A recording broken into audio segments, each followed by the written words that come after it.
And a very good day to you. Thanks so much for joining us here. This is Weather AM on Canada's Weather Network. We have your full forecast coming up. We'll start off, though, with some of your videos.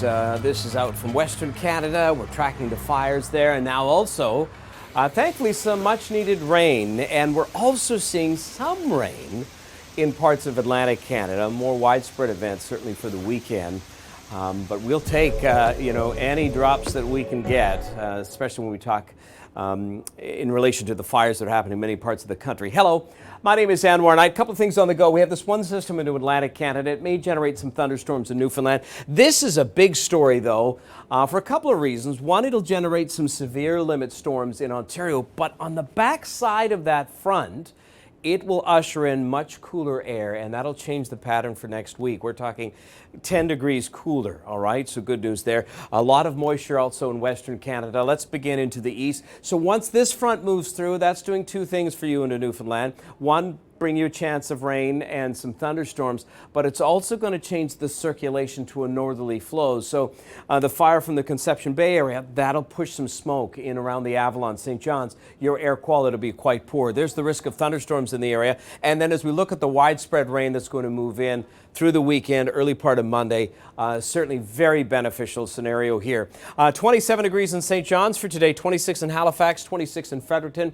A lot of clear skies. We'll see hot and sticky conditions across southern Quebec and southern Ontario. This is where we have along that front some severe thunderstorms. We continue to track that. And then, in fact, we have maybe some large hail and strong winds across the northeast. 30 degrees in Toronto, London, and Windsor. And as we take a look at the prairies, we're tracking this system that is going to generate some activity for northern Manitoba, but it's moving more so into Ontario. And there's that atmospheric river for BC. So this is going to bring a big pattern change too. Lots of moisture moving in some areas. In fact, could see 4 inches of rain. But let's take a look at the prairies. Regina, 20 degrees, well below, about 4 or 5 degrees cooler than the norm. 8 degrees cooler in the Edmonton area. Some cloud cover and some rain showers in the forecast there.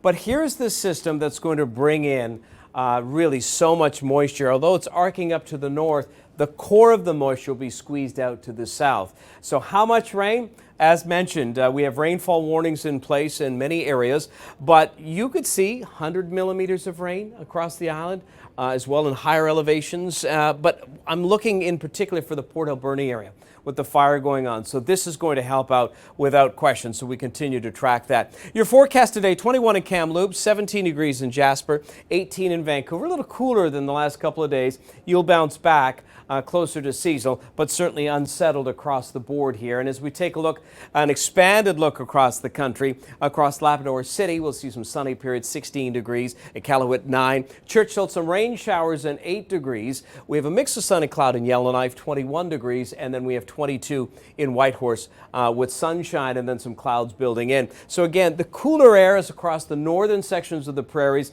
closer to seasonal down to the south, but the hot and steamy weather remains in Ontario and portions of the east. We'll have more here on Canada's Weather Network.